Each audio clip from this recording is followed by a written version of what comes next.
Hey fans, did you know that Dash is the only digital auction platform built specifically for professional sports teams and their fan bases? It is also your place to score your favorite hockey team's most authentic memorabilia and game day experiences. Dash powers the auctions for your favorite AHL, ECHL, SPHL, NAHL, and USHL hockey clubs, plus many more across sports. Get in on the bidding now by texting DASH to 66866 or visit thesinbin.net and click on Dash Auctions to check out the latest hockey auctions. Dash, making sports bidding so much easier in the digital age. This episode is sponsored by Sporfy, the sports video platform that allows you to instantly capture, replay, and share your favorite game highlights, all without having to film.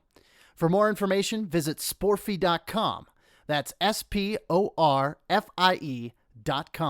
or download the mobile app from the Apple or Google Play app stores.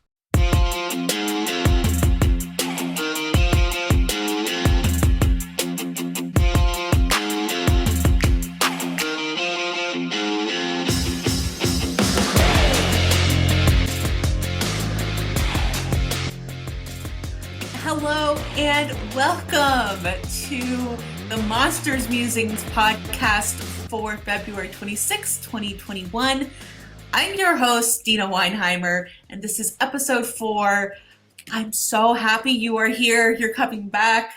This is our second weekly episode here at Monsters Musings podcast. And as always, this podcast is all about the American Hockey League's Cleveland Monsters. We are now 5 full games into the Monsters season. Just like that, you know? It was a little delay getting started, but here we are. Lessons have been learned. There are changes on the way, but, you know, as the old adage goes, the more things change, the more things stay the same. And boy, is that the truth in hockey. So what do I mean by that exactly? Just stick around and you're going to find out. So today I am going to be bringing you all the updates from the Monsters last week. And I'll be welcoming back Jon Fromi from the Sin Bin to discuss the 2 Rockford games that happened earlier this week and the 2 Rockford games that are going to be happening this upcoming weekend. So, and guess who those games are against? Rockford. So yeah, the 2 teams are in the middle of a 4-game series. These are the only 4 games that these teams will play each other in the entire season. Again, the Monsters are only playing, I believe it's 28 games, but all 4 against Rockford are this week. But first, before we get into all that, let's go over a little bit of news. The first bit of news is actually a schedule update. So the Monsters home game on Sunday, April 25th against the Chicago Wolves that was originally scheduled for 1 p.m. is now actually getting moved to Saturday, the 24th at 4 o'clock. Now, the team has announced that if you have tickets to the original game on Sunday, April 25th, that those tickets are going to automatically be moved to the game on the 24th. So there's nothing you need to do there if you have tickets already for that game. So next, we got a bit of roster moves. In the past week, defenseman Andrew Peeke and Adam Clendenning and Liam Foudy have been sent down to Cleveland, and defenseman Gavin Bayreuther and forward Zach Dalby and Ryan McInnes have been recalled by the Columbus Blue Jackets to the taxi squad. Yeah, I mean, with Bayreuther and Peeke, you know, you need to have a defenseman up there. For a defenseman as young as Peeke, he really hasn't played all that well in limited games for the Columbus Blue Jackets. So I honestly think that move was smart. Get Peeke higher minutes in Cleveland, kind of finish knocking the rest of that rust off, get some confidence back, and then we'll see where it goes from there. But as for the rest of them, That's going to be coming up in discussion a little bit later in the Monsters mailbag. So I don't want to go too much into that now. So we're going to go into a quick little game recap. Now, the two games against Rockford, I am going to be discussing with Jon here shortly, so I won't be going into that.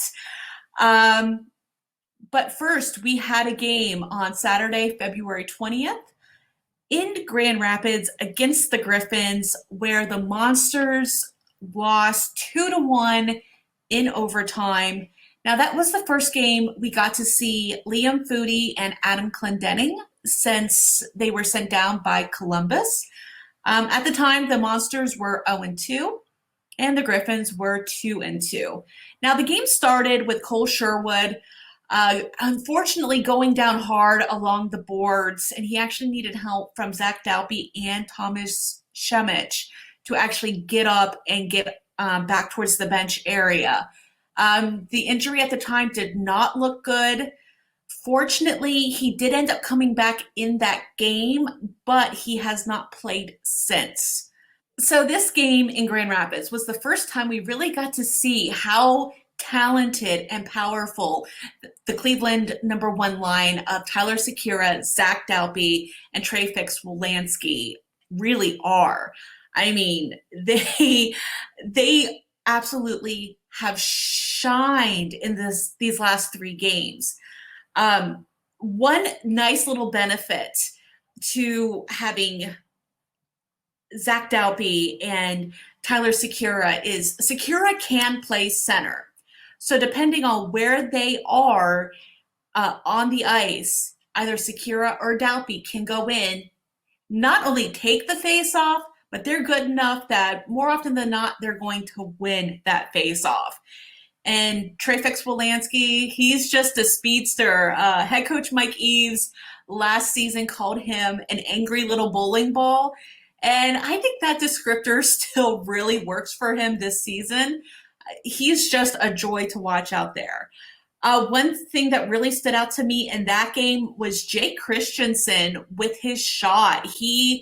I think, getting comfortable very quickly in the American Hockey League, and he's proving that he's not afraid to shoot, and I think his mobility is actually getting better with each game. Liam Foodie did really well in this game. He showed a lot of patience, speed, and control in several high-danger chances.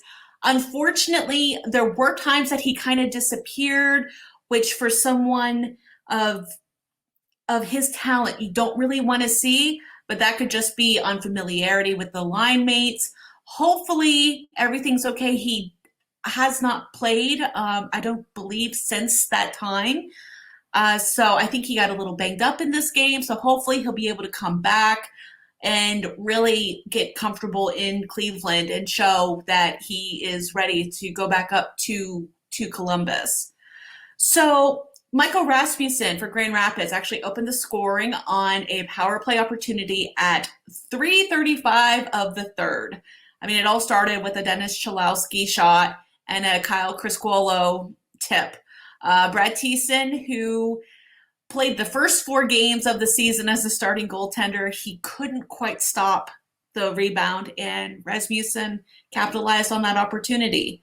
A short time later, actually at 8:43, Ryan McInnes actually got on a breakaway, got a backhanded shot on Griffins goaltender Pat Nagel to tie it up. It was an even strength goal.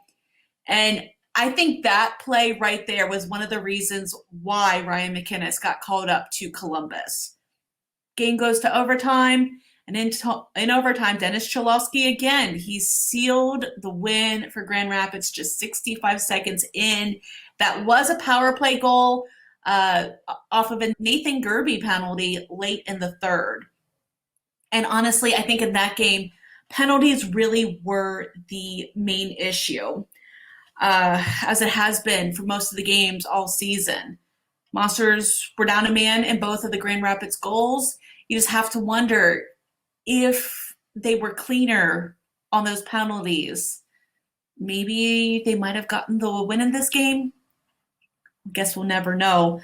But again, stay tuned here in a little bit for my discussion with Jon, where we're going to recap the two matches against Rockford.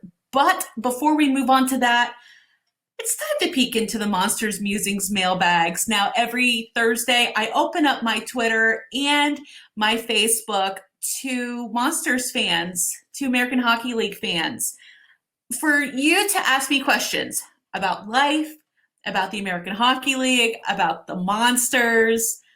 Just go ahead and look out for that every Thursday, and be sure to use the hashtag Monsters Mailbox. So first, let's get our questions off of Twitter. We have Robinson's Renegades at CBJ50Robinson. Talk about Andrew Peek's addition to the Monsters blue line. Where does he slot in? Well, on the Monsters blue line, you have, I've talked about this before. I've written about this before, that the only returning blue liner is Dylan Simpson. The rest are tryout contracts. You have a few guys that have been around the league a little bit, and you have players like Jay Christensen that are rookies into this league. I think Andrew Peek is talented enough that Coach Mike Eaves is going to probably slot him in a top four role. I'm not sure if he'll be the top pairing, but I could easily see him in the top four. That will help bring a little bit more stability and familiarity to the goaltenders. I think this weekend, with a back-to-back game at 7 o'clock and then the next day at 1 o'clock, we're probably going to see the goalies split between Brad Thiessen and Benny Vevalainen. They both know Andrew Peek as they know Dylan Simpson. So having him come back with a playing style that they know, I think will bring a little bit more confidence to the Monsters goaltenders. Plus, I think Cleveland will take another guy that is talented, that can move the puck. I personally love this decision by the Columbus organization to send Andrew Peek down. As I said earlier, I think confidence is a big issue with him right now. He needs the minutes. He needs to not sit as a scratch or on the taxi squad up in Columbus. Let's give the kid playing time and see where he goes from there.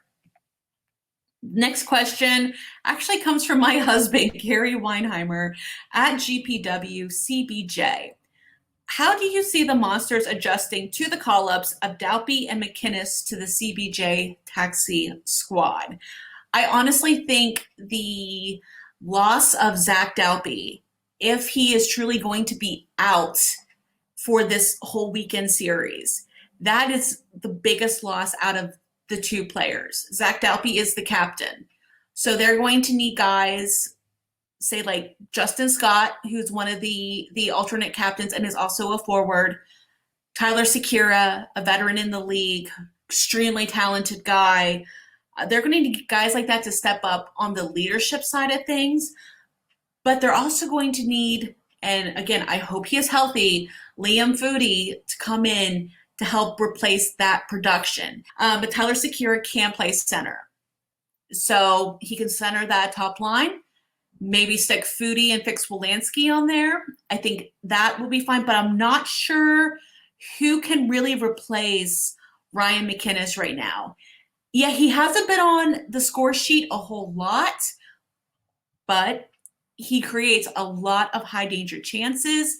He really gets in on the battles. I think the best person to maybe replace what they're losing in Ryan McInnes would be Cole Sherwood, but hopefully he is healthy too. Injuries are starting to pile up already. Hopefully these are just kind of bumps and bruises and that these guys can get back quickly, but could potentially be very difficult for the Monsters to really adjust to losing two quality veterans like Dalby and McInnes. And finally, we have Jessica Peters. Do you think that the team can draw energy from the small amount of fans in the building? If the fans that show up this weekend are as loud and passionate as they were the home opener weekend, then yes, absolutely. Those fans were so energetic and vocal. It was really neat to see that despite the limited amount of people that are allowed in Rocket Mortgage Fieldhouse or that are allowed in any arena right now, to see them and hear them. I mean, right now at the field house, they have people spread out in these little individual pods. So you'd see a group of 4 here, a few rows away on the other side of the aisle. You'll see a group of 2, you'll see groups of 3, just splattered, all across the arena. But they all came together in a couple chants. They all cheered together. And I really think that having those people do that can really help the players. It's certainly better than having nobody at all, but I really think it's up to the fans to really keep that energy going, because you never know how much it truly is positively impacting your team. And now let's move over for my discussion about the Rockford IceHogs with Jon Fromi. And I would like to welcome back a very special guest, one of my fellow writers at the Sin Bin, Jon Fromi. If you were listening last week, you would know that he was here to help discuss the Rockford IceHogs and the Grand Rapids Griffins, and seeing that the Cleveland Monsters and the the IceHogs are in the middle of a 4-game basically little mini series, actually the only 4 times that the two teams are going to see each other all season. I just thought it'd be nice to welcome him back so we can discuss all things Cleveland and Rockford. So Jon, welcome back. Hi. Hi. I'm glad to be here to talk about the home and away, back-to-back, home and away, back-to-back-to-back, or whatever it is that it is. It's 4 games in a row. We just had the 2 in Rockford. Getting ready for 2 more in Cleveland. I think the IceHogs are getting on a bus tomorrow and heading into Ohio, and then off they go on Saturday and Sunday. Let's start with, well, for Monsters fans, a bit of a highlight. We're going to jump in our time machines back to February 22nd, where Cleveland managed their first win of the season in a 7-3 victory over Rockford in Rockford.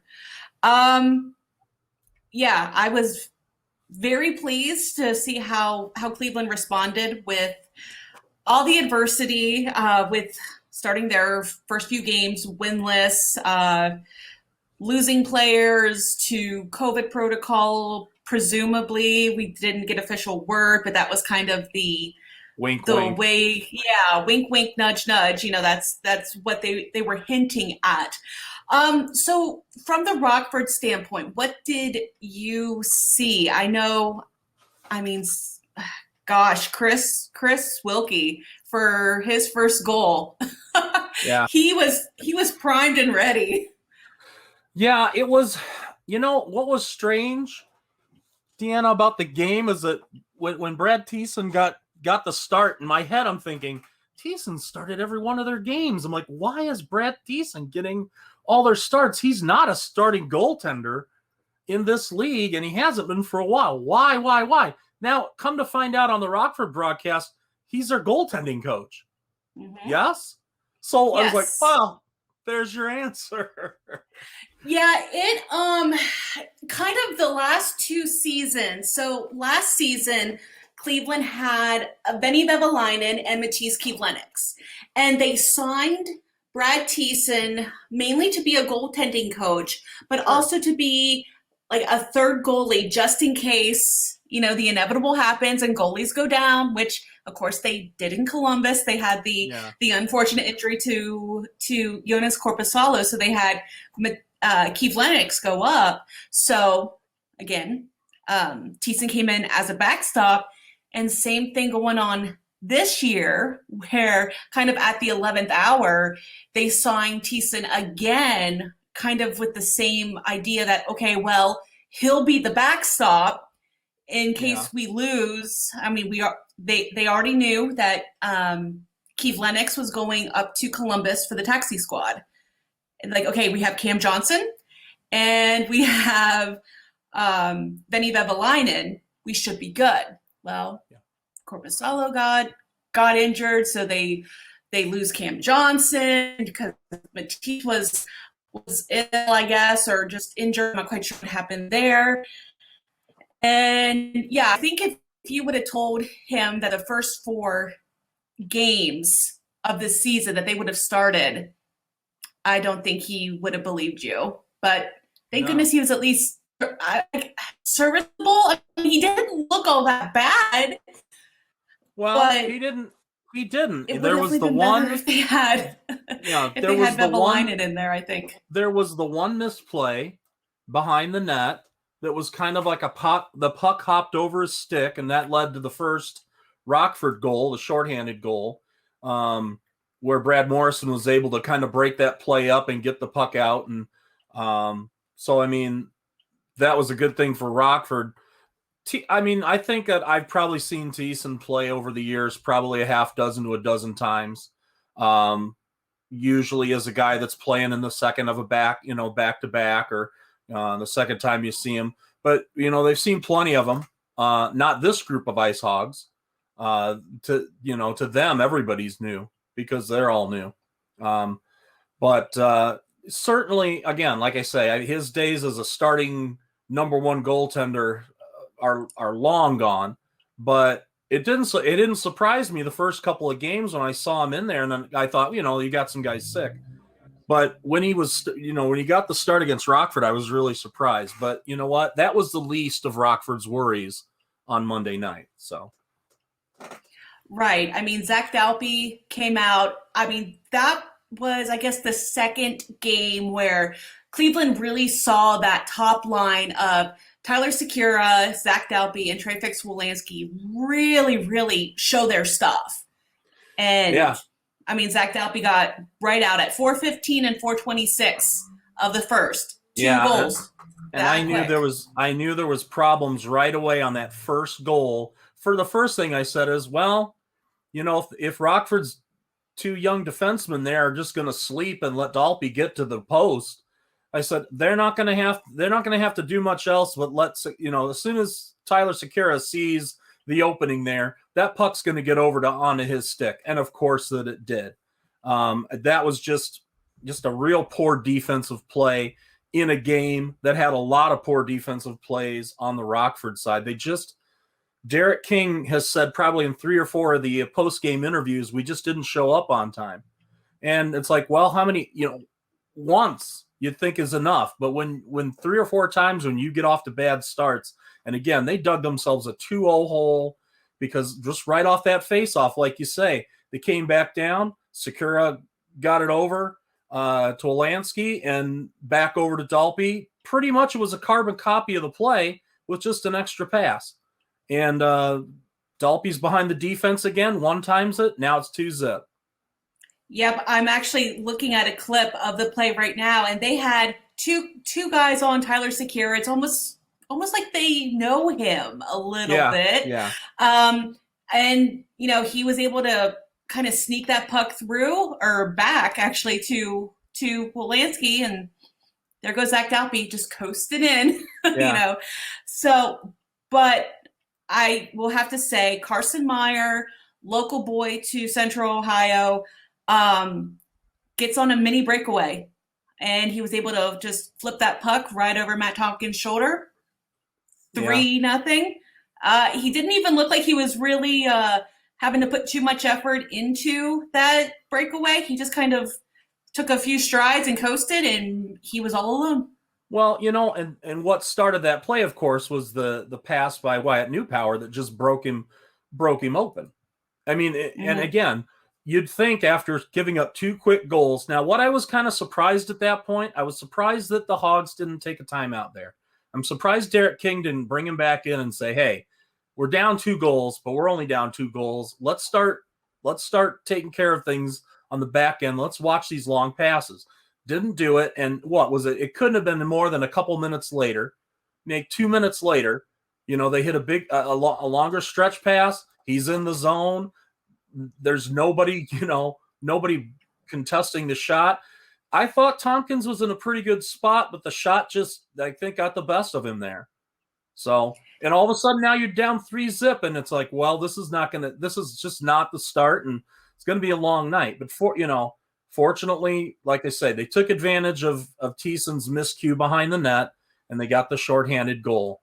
And at that point, Morrison was able to get in there for his third goal of the year. He got an assist from Mackenzie Entwistle, and it was good to see Entwistle in the game, playing hard and making some things happen around the net. So at that point, you're still not thinking, well, this is going to be a wild one, but if they can't control that top line of Cleveland, then they're going to have a lot of problems. So, but going in 3-2 after the first period, after the way the game started, they had to be feeling pretty good.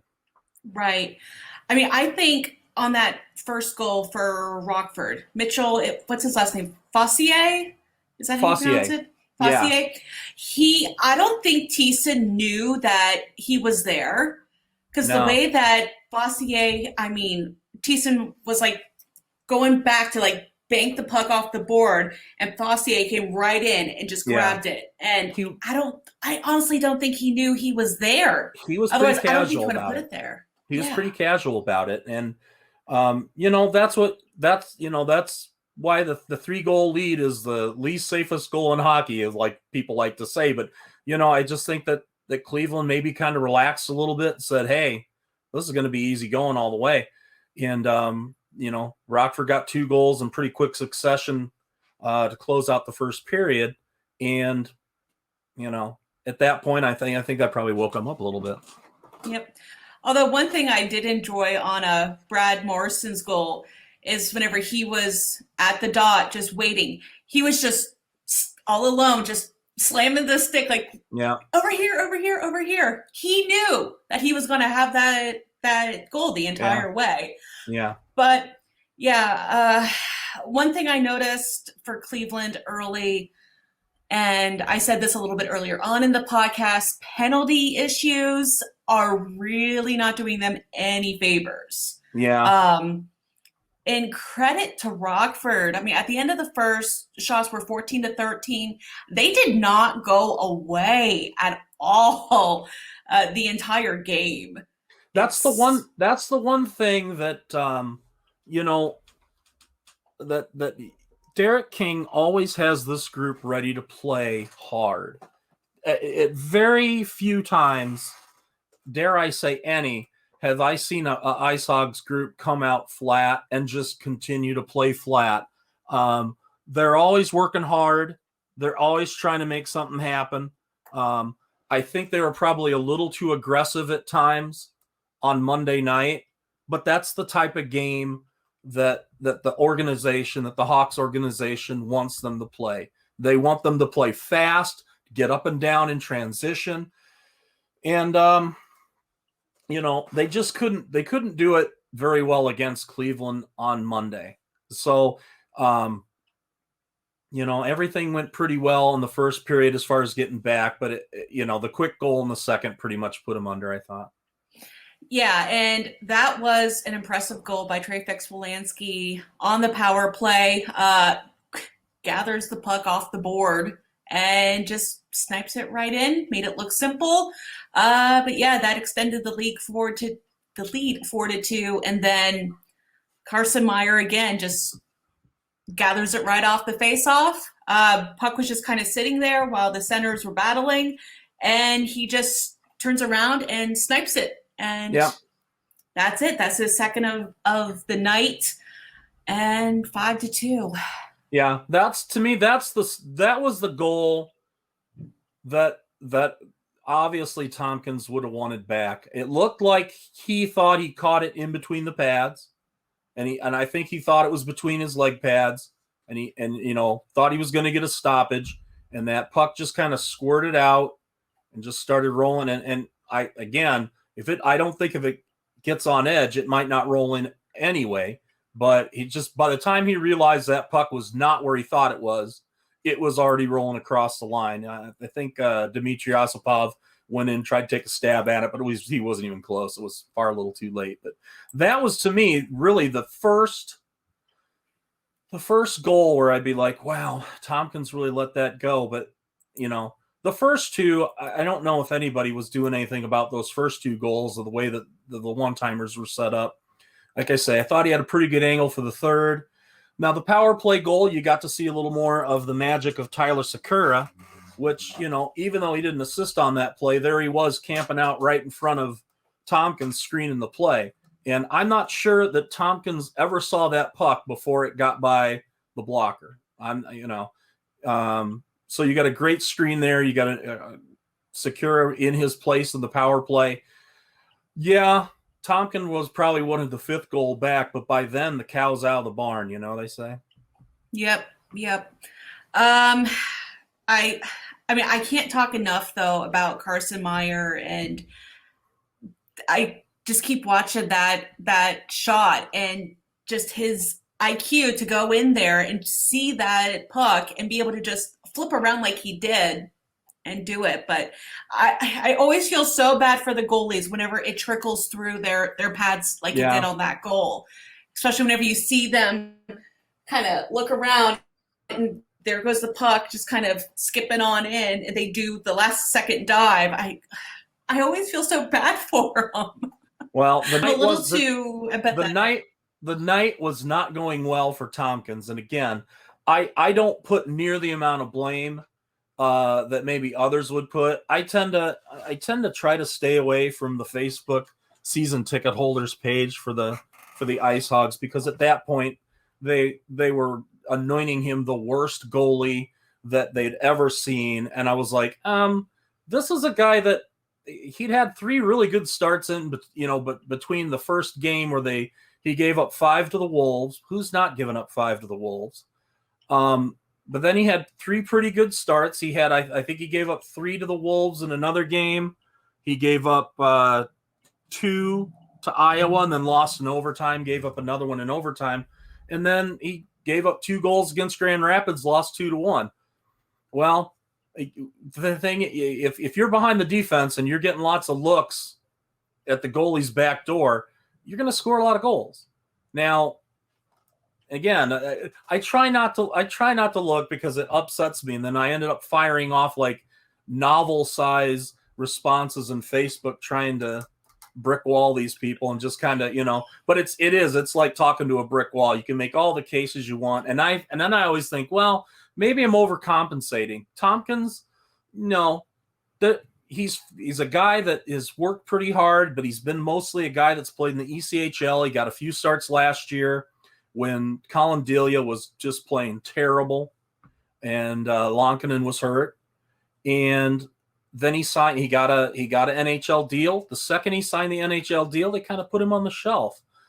Delia started playing better, and they just in the spring decided that they were going to mostly go with Delia. Now you can make the case that was a smart move, but with Tompkins being the only NHL contract in Rockford right now, you got to give him the bulk of the starts. You got to give him the chance to prove what he can do and what he can't do. And of course, then that goal at that point, 5-2, near the end of the period, Rockford gets a power play. Cody Franson gets the face off, is getting ready to start, doing whatever he's going to do, and instantly gives up a turnover, just a terrible turnover to Justin Scott. And he just waltzed down, forehand, backhand, top shelves Tompkins. And again, up went the roar in Facebook land. Oh, how could he not stop that? You don't stop a breakaway where the guy goes forehand, backhand, and roofs it like that. You're not stopping that shot, but maybe once out of 10 times. And that was, that was about it for Tompkins on this night. He just did, he didn't have his best game. But again, I thought he was facing so many point blank shots that it was just going to be tough for them to be all stopped. They just were getting into point blank range. You can make some excuses. Obviously, some goals are going to go in because both teams are trying to, put the puck in the net. And at that point, they went ahead and gave him the rest of the night off, and they said, see what Cale Morris can do. So, Yeah, I mean, but credit to Justin Scott on that breakaway, because I've seen way too many players try to be cute on their breakaways. They overthink it. They try to, open up the goaltender a little bit. Justin Scott knew his shot from the Yeah. second he hit that the center line. He just knew what he was going to do. It was perfect. He made one quick move, and when you're bearing down, and Franson was right behind him, it wasn't like he was going to have a lot of time to decide. And at that point, you keep it simple. You maybe try to slide one through the 5-hole. You take a quick shot. In his case, he just went forehand, backhand, and he roofed it. It was a great shot, real simple, one move. You don't get too complicated there, like you say. And that pretty much put him in the driver's seat. If they weren't already, that was just the final nail for the IceHogs that night. Yep. And by going back to what we were saying earlier about Rockford just doesn't quit. Even after that, 6-2 in the second, and the IceHogs just didn't give up. I mean, Brad Morrison had a point-blank shot that Thiessen was just able to just kind of stuff. I mean, and Morrison thought that he was going to get it, because even after Thiessen iced it, he just looks up into the rafters and just in disbelief. But I thought he was going to get it too, because Thiessen was sprawling at that point. Yeah. They kept, again, there's that, once it's 6-2, you better have your ears pinned back going at the net, because it's not like giving up. You're not like giving up goals the other way is going to hurt you too bad. You're already down 4. So they did, I think, play a little more aggressively. I don't know. I think the first 2 periods, some of their aggressiveness was to the detriment. But the third period, there wasn't anything wrong with going after Thiessen, seeing if you could get a couple of goals quick there in the third period, see if you could make a game of it. And Morris played pretty well. Well, quick is the key word for the third period. Yeah. 9 seconds into the third. Here comes Mitchell Fossier. Guess what? Cleveland miscue again. Here he comes. Right place, right time. Gave them a little bit of new life there. Yeah. Fossier, I believe he's a Maine product, and one of the many guys on this Rockford club who have signed an AHL deal and trying to take advantage this year of the fact that there's not a lot of NHL prospects in the house there.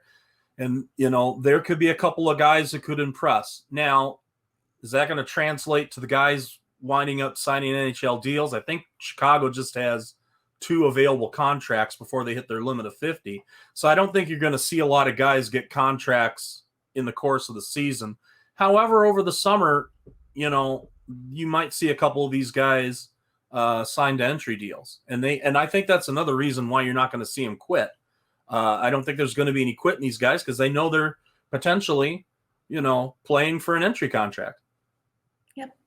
Well, for the rest of the period, at least to start, both teams kind of got into some penalty issues. At one point it was 5-on-3 for Cleveland, but Cale Morris standing tall, easily their best penalty killer. Yeah.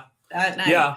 Until Gerby hit that shot, which again, it's not a lot of goalies they're gonna stop that shot. I mean, they just when you get a goalie moving side to side, you get the puck, you slide it across the ice, and you got a guy who's a veteran like Gerby who can one-time it, and he's gonna hit that upper corner, and there you go. So, but I believe that he stopped 13 to 14 shots in that third period. He was pretty busy, and that was probably a good thing. Yeah, I mean, I have never known a goalie not to say, I'd rather not face the shots. They like the feel of the glove, or of the puck in their glove. They want to get those shots. And especially early and often. Get them right in the flow of the game. Yeah. Yep. So that ended the first of 4 between Cleveland and Rockford. 7-3 in his professional debut. Carson Meyer, 2 goals in the victory. And then, it was a quick turnaround. And Rockford gave the call again to Notre Dame alum Cale Morris in net. His first career start. I think he earned it. I'm pretty sure that the plan was to play him anyway, in the back-to-back, but it just made sense. He had played well in the third period for Tompkins, and they went with Morris again, in the start this time to see what he could do. And I think he accounted pretty well for himself. He had a pretty good game, especially in the first period, where I felt like Cleveland was just in the mindset of let's get a lot of pucks on net. I don't know that they were getting the inside shots.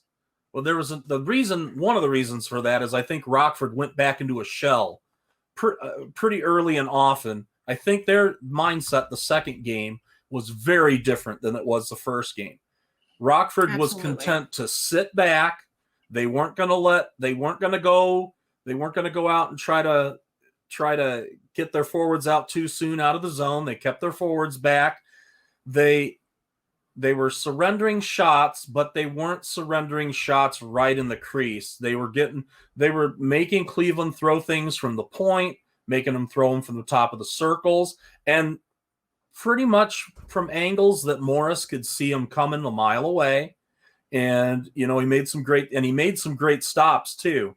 He's probably made 5 or 6 really highlight reel chances where he played really well in especially the first 2 periods.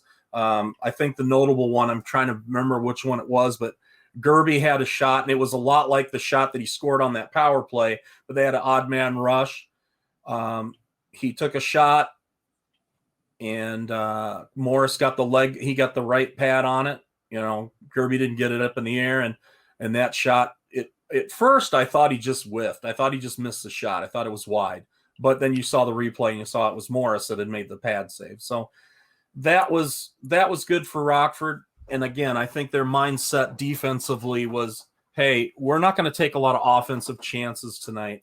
We're going to have to counterpunch. Yeah, and in my notes, that was my key.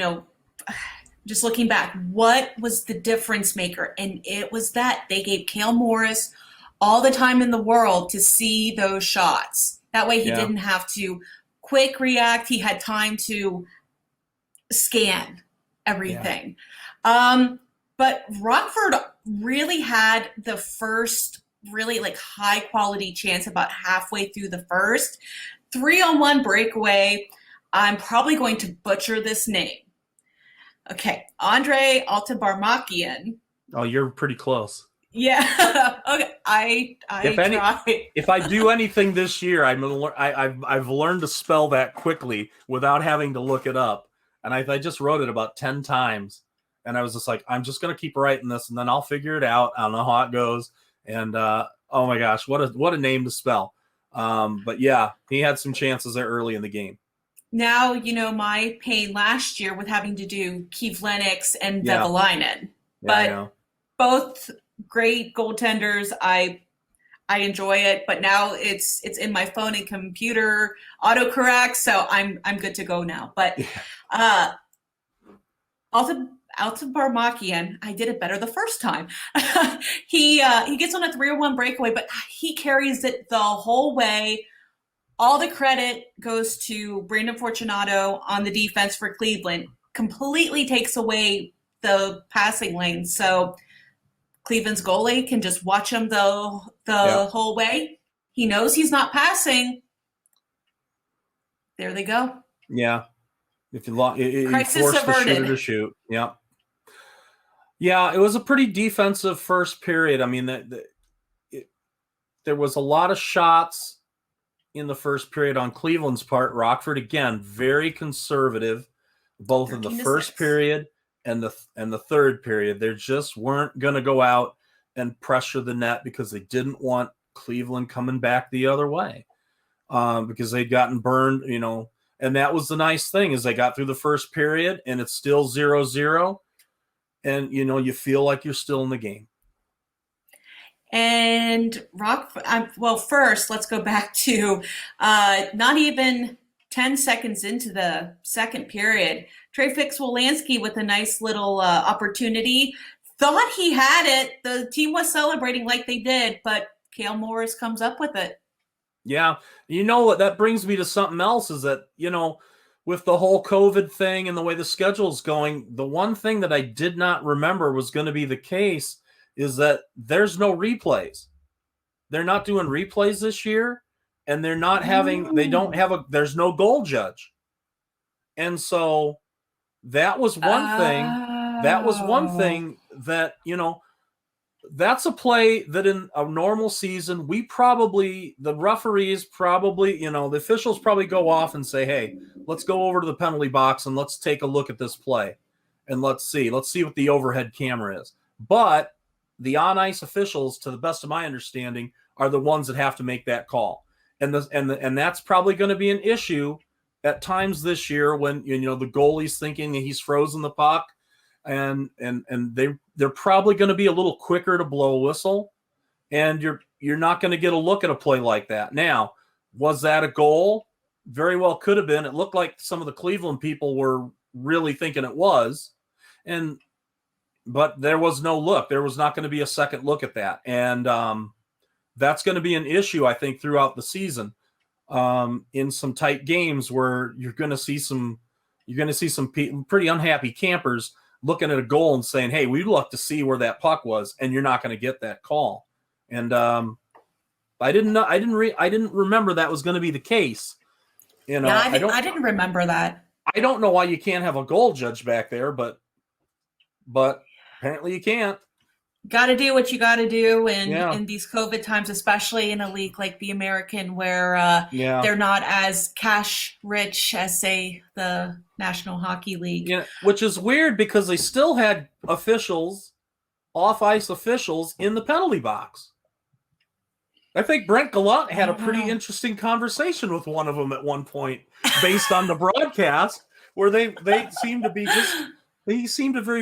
I know Brent Gallant's very comfortable in the penalty box, but he seemed really comfortable talking to that off-ice official just in the boxes. I don't know what they were talking about. Maybe they were exchanging barbecue recipes or something, but there was something going on.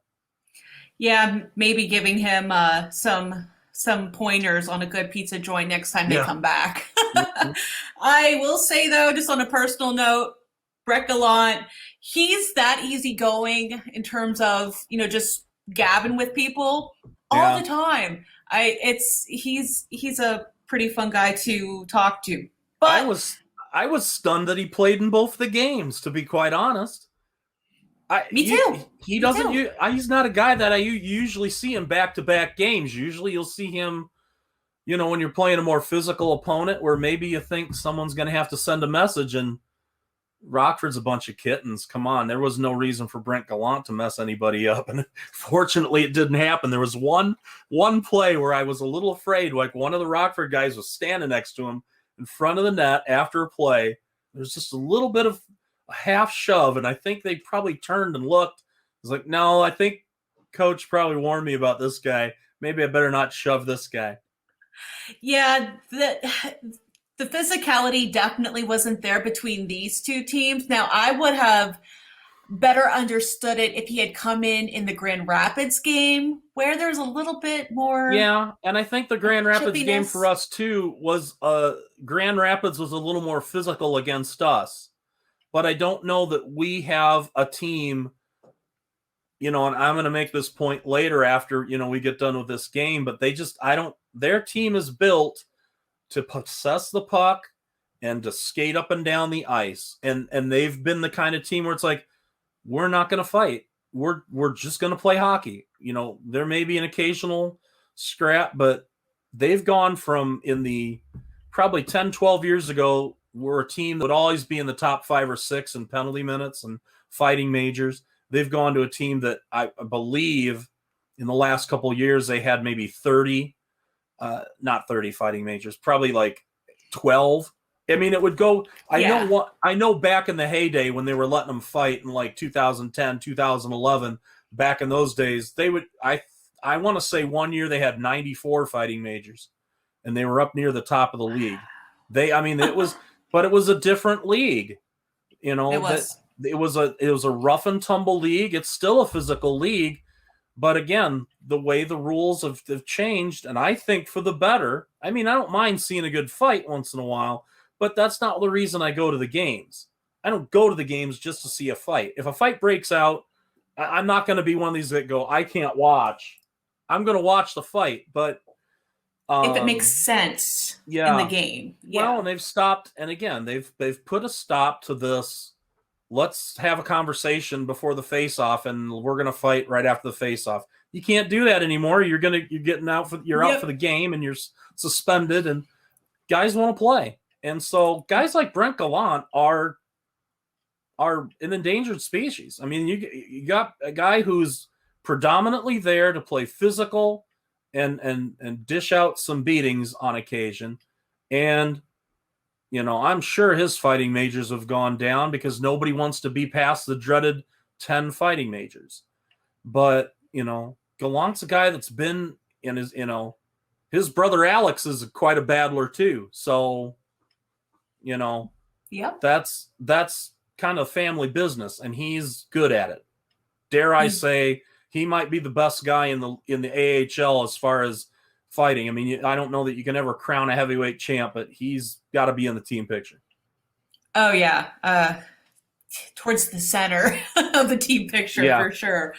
Yeah. So we were talking about how Rockford was kind of keeping the lane clear in front of Cale Morris, but 13:36 left to go in the second.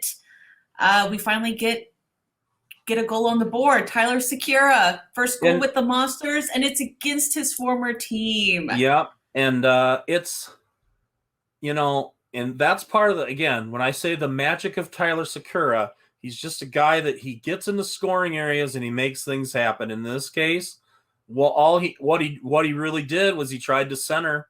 He just tried to send a centering pass across and hit Cole Moberg in the leg or the skate, and the puck goes right by Morris. And again, what are you going to do about that? If you're a goalie, you're just like, well, I'm just taking a drink and I'm getting back to work. But that's, again, Tyler Secura in that area is a very good player, and he's going to score some goals. He's not going to be a guy that's going to, you know, dazzle you with his puck skill all the time, but he's going to keep things simple.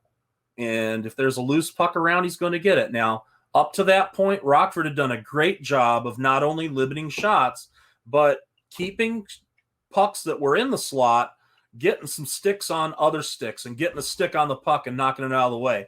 They were doing a lot better job doing that on Tuesday than they did Monday. There were a lot of active sticks. And so that helped Morris. Morris played well, but he did have a lot of help in front of him too.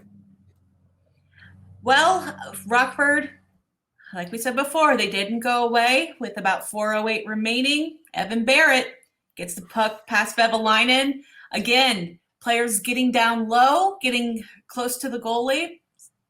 Good things happen sometimes. And for Rockford, it sure was good. Tie game. That had to be their game plan. I mean, I don't know if Derek King actually said to them, guys, we're just going to sit back and we're going to weather their storm. We're going to get their pucks out of the way. On offense, we're going to get pucks to the net, and we're just going to have to try to make something happen. And that was really the first of 3 goals where that was the case. They won a face-off. It was a loose puck. Tim Solernd didn't really do much else but kick the puck out to Isaac Phillips, who got a shot on net. Barrett's there for the rebound, and there you go. All of a sudden, it's a tie game. Well, a few minutes later, back to what we were saying, things actually did get a little bit chippy between Thomas Šemić. He and Quenneville kind of came together after Vevalainen made the save. I don't think Quenneville was quite happy. I think it was Haluka that kind of went in. They both kind of snowed the goalie. Quenneville wasn't happy. Šemić took the fight. 5 for fighting. Quenneville an additional 2. And he got the 2, and he deserved it too, but because he was the one that instigated. Was it Haluka that skated by and kind of gave the primary shove, is what it looked like to me? Is that it was just one of those things where it's after the play. You know what? It was Justin Scott. Okay, who comes gave by the first little shove. Yeah, and that's I think and that point Quenneville turned around and Schmevich was there and that was it. That's where it was. Probably would have been a little longer bout if they hadn't knocked the goal cage down. But right. I was like, that better stop pretty quick. Yeah, they were going for it, and Quenneville just kind of pushed Schmevich over. The next thing you know, there goes the goal crease, and Vevalainen just skates by like, I think I'm going to go over here into this corner. I don't want any part of this. Yeah, it kind of ended before it started, really. There wasn't a lot of chippiness around the nets much. Now, I don't know that I remember one in particular, and I'm not sure it was Tuesday or Monday, but it was probably late in the game. I'm guessing that Cleveland's on a power play. Sakura's right up in front of the net. They get a shot on goal. Morris makes the save, and Sakura just tries to get a stick in there, and he'll take a poke. And Cody Franson just like checked him right in the chest, knocked him right down. And that was, again, I thought about as chippy as you go, but Tyler Sakura is the guy who's going to get up and go, yeah, that's the price you pay to go in and play that. But that was one of the only times, and then, like you say, the scuffle that occurred late in the second that was, and ended up, again, I think Quenneville ended up spending that whole 7 minutes he had to get the 5, and then that went into the third period, and he had to sit an extra 2 minutes, but he deserved it. That was a call that you're always going to get. Yep. So after 40 minutes, tied at 1, Cleveland with the shot advantage, 24-17. Vevalainen was looking pretty good. You could definitely tell there was some rust there. So heading into the third, for me, I think Cleveland had to get more pressure on Morris than what they did. I mean, Morris looked so calm, but again, he wasn't getting the goals from point blank range, which is what Cleveland needed. Yeah. But Cole Moberg, I think he made the play of the third because Cleveland was going to get a clear break out of the zone and just start racing through. But he had a really impressive stick check there to keep that from happening. Yeah, and again, that's the type of thing that if he doesn't make that play, you're going to get an odd man rush down, and you're probably going to get a real good shot there on Morris. But like I say, that was one of the plays that the young defenseman made on Tuesday that proved to be the difference. Well, a couple of big saves for Vevalainen. Then Evan Polai, he is one of the players on loan to the Monsters. For him, from the St. Louis Blues, battled for the puck down low, finds a little bit of daylight. He's surrounded by 4 IceHogs, and Cleveland leads 2-1. Yeah, it looked like on that play, if I'm not mistaking it, is Scott came down, took a shot on goal that Morris made the stop on. The puck's kind of bouncing around there at the bottom of the right circle. And Polak just comes in, and I don't know that he even had a chance to settle the puck. I think he just I think he probably knocked it a little bit out of the air as it was bouncing, and it was kind of tumbling over. Yep. Morris did get a piece of it. I think it probably hit him in the shoulder. And I think as he was reaching back, I think either that or the puck was going in by itself. But I think as he reached back, if there was any doubt, I think he knocked it in. Again, an unfortunate goal. And I'll tell you, at that point, I thought, this is when the levee breaks. This is when, they've played hard up until now. We're well into the third period. Less than 8 minutes to go.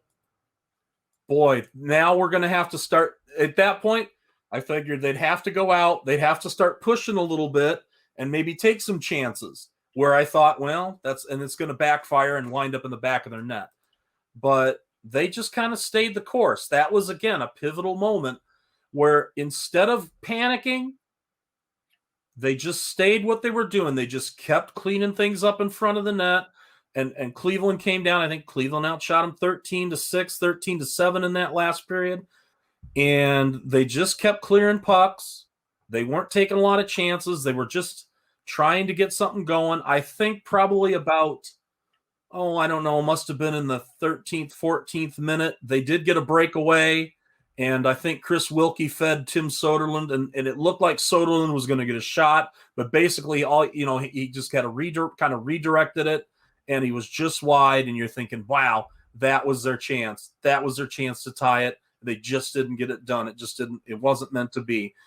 Let's see. And again, just kept plugging along. Well, Andre Altabarmakian to save the day for Rockford. Bit of chaos in front of the Cleveland net. And this is another one that, had there been a video review, I'm not sure how this one really would have turned out. The Cleveland guys, especially Zach Dalpe, looked really upset after that goal because the goal came off of its moorings. I think Vevalainen thought he might have been interfered with, but all the Cleveland guys, Dalpe, Sekura, Scott, they were not happy after that tying goal. I didn't even think about goalie interference. I thought at first when I was watching that, and that play was really, I don't want to say set up by Tim Soderlund again, but Soderlund was a guy that kind of was the last guy to touch the puck and kind of taking a puck that was up in the corner, and everyone was kind of scrumming for it. And Soderlund kind of came in and just gave it a knock, and Altabarmakian was able to get to the puck and made a nice power move right to the right post. Thought he had the stuff, didn't quite make it. At that point, everyone's in there. Somehow, Altabarmakian winds up in front of the crease and just bats it in. And I'm like, I had thought that they had gotten the cover. I thought I was going to hear a whistle. But again, there's no goal judge. I mean, there's no doubt that the puck went in the net. Now, the question would be, was there interference? And did the goal come off the moorings before that happened? And I'm going to tell you that I'm not looking at the play right now. You might be looking at the play, so you'd be able to tell me. So, yeah, that's unfortunately with the angle that was available on AHL TV. Yeah.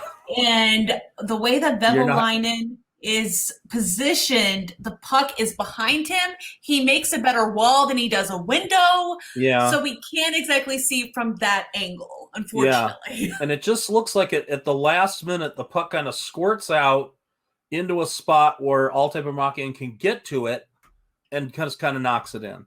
Yep. Well, that happened with 3:23 remaining in the game.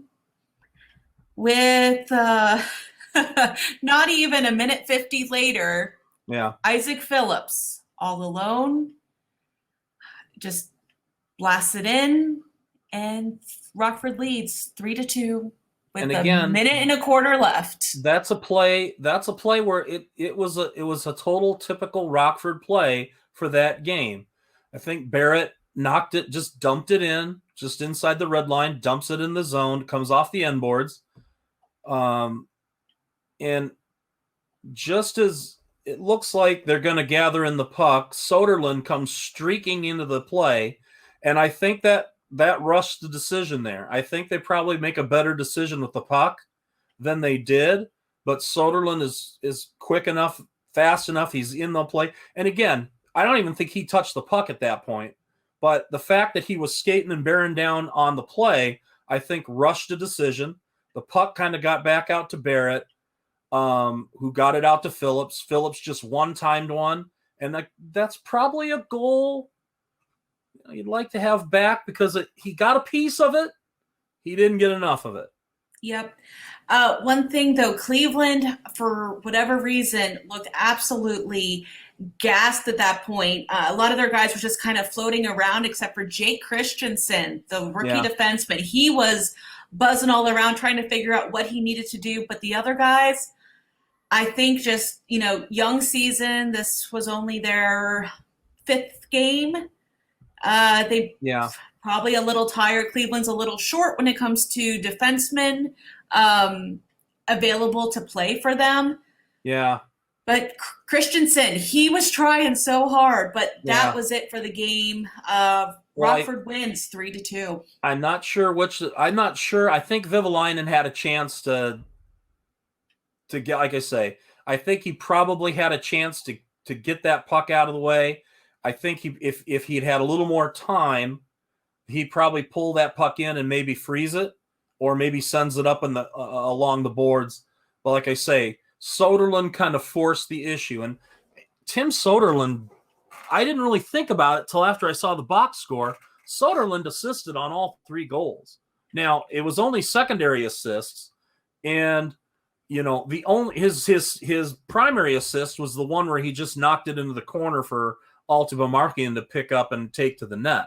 So Rockford didn't have any of these pretty, pass, bang goals that you like to see that get you so excited on the highlight reel. They were really pretty greasy goals. And the last one might have been the greasiest of all because, like I say, it looked like that puck was just a dump in. It wasn't in any danger at all. Soderlund puts on the jets and forces the issue a little bit.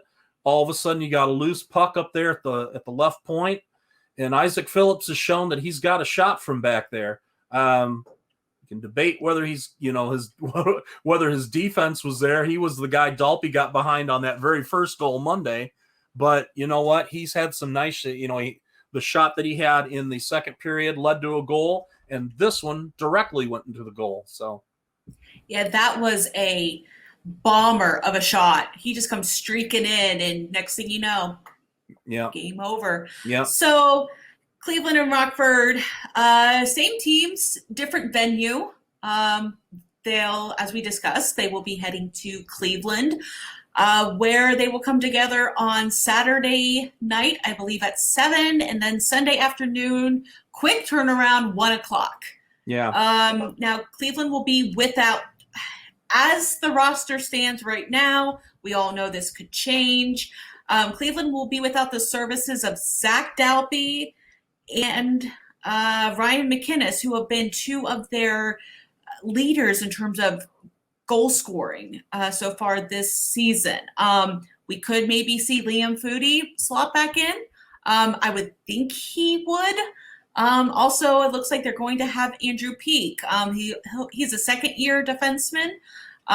He'll be coming back in. He was sent down from the taxi squad. So this could really change some of the nuances of Cleveland's game. So why do you think that Dalpe was called up? Was this a thing where they had, I know that they've been doing it a little bit for Rockford, where they needed to have X amount of people on that taxi squad and had to bring a guy up to do that. And Columbus is playing tonight, are they not? It's Columbus and Chicago. Yeah. So, is it going to be a case where after the game they send him back down, or do you think he's going to be up for a little bit? That I honestly do not know. By the way, in case you're wondering, the score is tied at 0, 17-11 left in the third between Columbus and Chicago right now. I love those. I love those 6 o'clock starts. I can see them, and I'm in bed. I know Columbus is still struggling with trying to find a bit of identity, especially down the middle. Yeah. I don't know if Dalpe and McInnes were brought up to kind of help push that, or if they're just trying to cycle players through just to get just to get some practice time up there. I truly don't know what the deal with that is. If they don't come back, Cleveland is really going to miss Dalpe, or just the luxury that they had on that top line, that depending on where the faceoff was, they could either put in Dalpe or Sekera. Well, if it was on one side of the ice, they had Dalpe do it, just depending on which side favored their shot best. Yeah, I think it really worked for them. I think you saw that Dalpe took most of the offensive zone draws, and especially in the third period, and this was something that Sekera would be doing in the third period for Rockford in the past years. He'd be the guy coming out, take the defensive zone draw, and I think that was the case. Now, I'll tell you what, McInnes. I don't think McInnes had a point in this first 2 games, but he probably had at least 5 or 6 chances where it was like, wow, he really created something here, and he created some dangerous chances and got some shots on net. And I was like, I had to go back and look. I was like, I don't think he had a single point in the 2 games, but you were always seeing number 72 in the slot with the puck. So, I'm glad he's on the taxi squad. I'm glad we don't have to see him, because I think, again, him and the Dalpe line was, I think, far and away was the most talented line on the ice over those Easily. 2 games. Yeah. Easily. Now, I think if you keep the other 2 guys and maybe you replace, maybe if you put Foodie in there in Dalpe's role, maybe I think that would probably still be a pretty active first line, because he'll distribute the puck, and like I say, I think Sekera plays pretty well as a center in that setup, and I wouldn't be surprised to see Foodie just slot in for Dalpe at that point. Yep, I think personally that makes the most sense. But the one thing I've learned with the Columbus and Cleveland organization is expect the unexpected. Well, I expected to see Foodie in one of the 2 games, that he didn't play neither one. Yeah, I don't know. Now, did he get banged up? Didn't he play? I thought I saw him playing against Grand Rapids on Saturday, and I thought, well, maybe he got banged up a little bit, and they're just going to let him sit. But that could be. It wasn't anything obvious like the Cole Sherwood injury. I really don't know, but I would assume that would be the only reason why he would sit out. Yeah. Being such a high level prospect that he is, that should be on the NHL level. You're sending him down. You're sending him down to play. You're not sending him down to sit. Right. Exactly. So I'm thinking that might be the issue with him and Adam Clendenning. I'm wondering if they kind of got. I think I heard that Clendenning was a little banged up when he came down. And again, that's a guy that at the AHL level is a very dangerous offensive defenseman. Is gonna do a great job running your power play. But again, if he's banged up and he's not playing, well then there you go. You might be a little shorthanded there. Now, Dalpe and McInnes are guys that you're gonna miss this weekend if they don't play. But again, if Foodie's ready to go, and if he's not, then that makes the Monsters a little easier for Rockford to compete with, in my opinion. Yep. Advice to Rockford: if Adam Clendenning does come in, watch it when he gets to the left point, because he loves to bomb him in from there, and he's very good at it. You don't have to tell me. I'm going to tell you that this was back in 2018. 2018, Tyler Sekera was the MVP of that team. That was when Rockford made the Western Conference Final, and they were just a 500 team. You know how it goes in the AHL. Rosters change in a heartbeat. And over the course from about the early February into like the end of the season, they just started picking guys up. They picked up France. Chicago sent Franson down. Then they traded for a couple pieces and got Clendenning and sent him to Rockford. Then they went and they traded Ville Polka, who was one of their defense projects that they just realized wasn't going to work out. So they traded him, I think, to the Senators and picked up Chris DiDomenico, who, again, kind of a journeyman guy, but he was one of those guys that hits town. We'd had him before, and he'd not really done much, 8-10 years before. Comes to town and just gets hot. The power play that they had with Clendenning, Franson, and DiDomenico was as potent, I think, down the stretch in a season as I've ever seen. You had 2 pro defensemen who had been in the league a long time, who knew how to score. I'll bet Franson got 6 power play goals, and they all probably came from the left dot, hitting an inside out. He's a right-handed shot. Left dot, one-timer in the net. That power play was awesome. And that trio basically led them. You had all these kids that had scored. They'd been good before. They'd put it once those three guys came in, that was their team.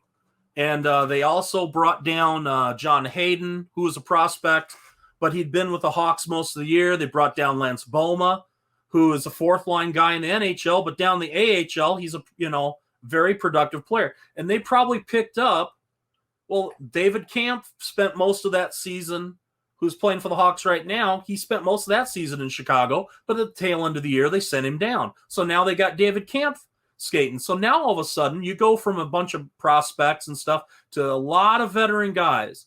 And that's why they came out. I think they were as the fourth seed in the Central. They swept Chicago, and then they swept Manitoba and wound up losing in 6, I think, to the Stars. But that was a team where it's just you pick up some guys. And so Clendenning was a guy that had been in Rockford before, and I think at that time when he came back, he actually scored enough points in that half season he was there to take over the franchise lead in points by a defenseman. I think he still is the all-time franchise leader in Rockford points of a defenseman. He's just never found that permanent home in the NHL, but at the AHL he's a weapon. Yeah, he's such a good pro too. Yeah. I mean, he accepts his role and where he is in his career, and he just embraces it. And I think Cleveland is so lucky to have a guy like that to be able to call down. So, and it's tough because a guy like Clendenning knows he's, once you get to the other side of 30, 29, 30 years old, your NHL chances are drying up. Now, there's going to be expansion. Maybe an expansion you can find a spot, with the another roster to pick through. But these are guys who have to make a decision. Am I going to be a good soldier? Am I going to stay in an organization? Because for every dozen guys like that, you got a couple of guys who come down to the AHL and all they do is pout because of where they're at. And it's easy to do. And those guys don't last very long. Those guys wind their way out of the league pretty quick. So there's a lot of guys who's like, you know what? I'd love to be playing in the NHL right now. But all I can do is just I tell you, the year that Franson came down, I know he wasn't happy that he'd been sent down.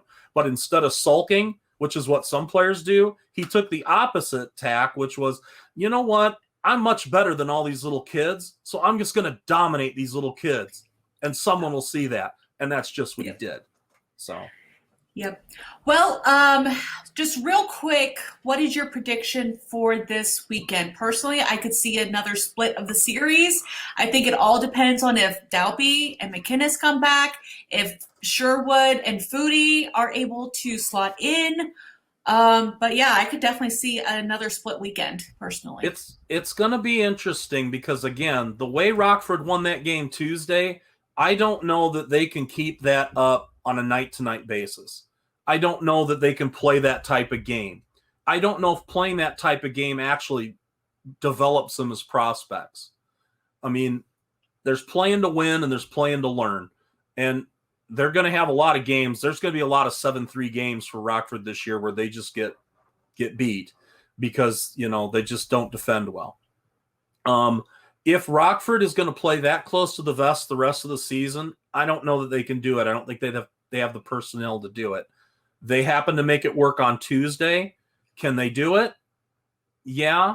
Will they do it? They're too young. I don't think that's going to happen. So I think you're going to see, traditionally, Rockford doesn't play well in that building. I think that's true. I think they're like 3-9 the last 4 or 5 years in that building. They've really taken some beatings in Cleveland over the years. They have. Then and I'm gonna guess Tompkins is gonna get a start, and then Morris will get another start. I would imagine that you'd see Tompkins on Friday or on Saturday night, and I imagine you see Morris on Sunday.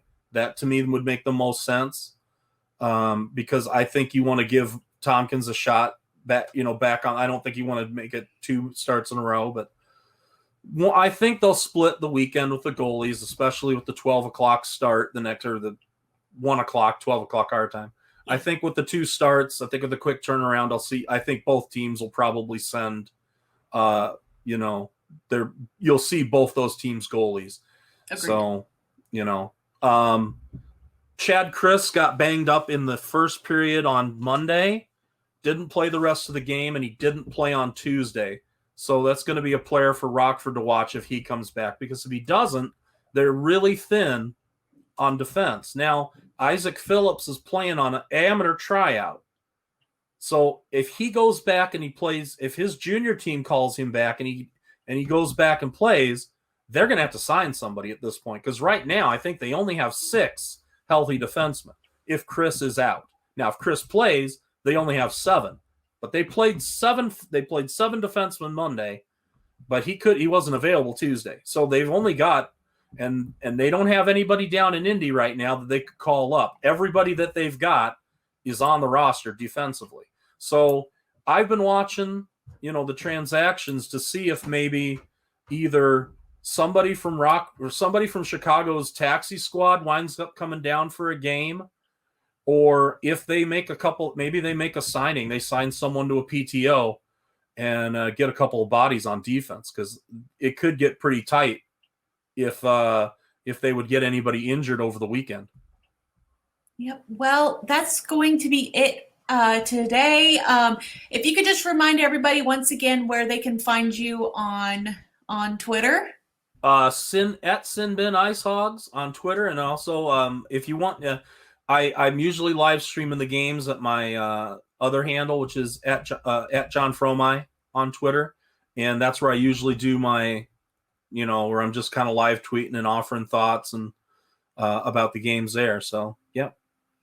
Yep, and this weekend I'll be covering the games live from the Rocket Mortgage Fieldhouse. You can find game recaps for both Saturday and Sunday's game. I'll have those out as quickly as I can following all of the game's actions, and you can find that over at thesinbin.net. Jon, thanks again for coming on. You're always a great person to talk hockey with, and hope you have a great rest of your nights. Thanks for having me. I always enjoy doing this. All right, thank you so much. And that is it for episode 4 of the Monsters Musings podcast, and you are up to date on all things Cleveland Monsters hockey.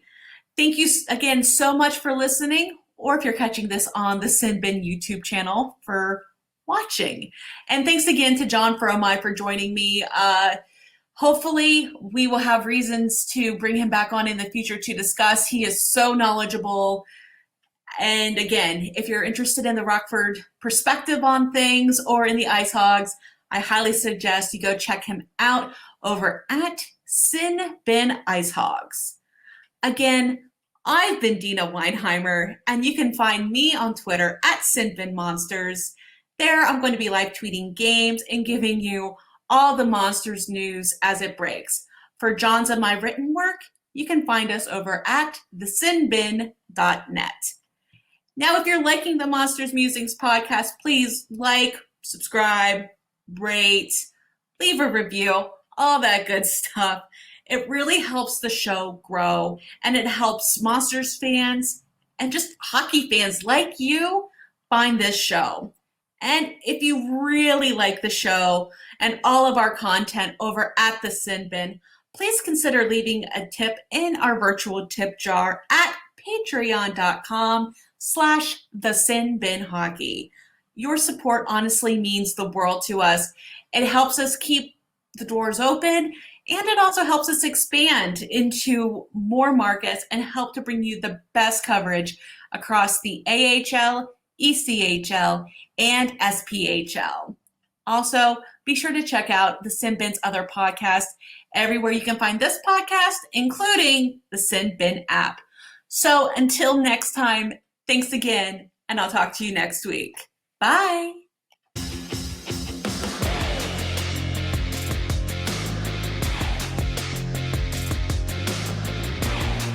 Thanks for tuning in. For all the latest AHL, ECHL, and SPHL minor league hockey news and analysis, head to thesinbin.net. And don't forget to follow the Sin Bin on social media via Facebook and Twitter.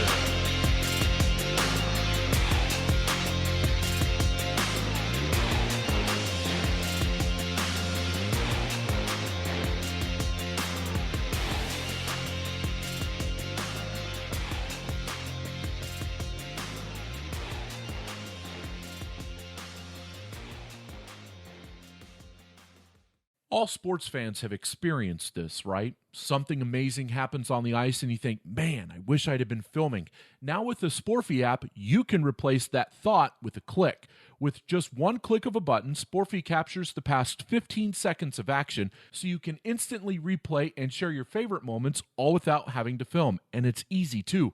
All you have to do is download the app on iOS or Android devices and experience an all-new way of filming sports highlights.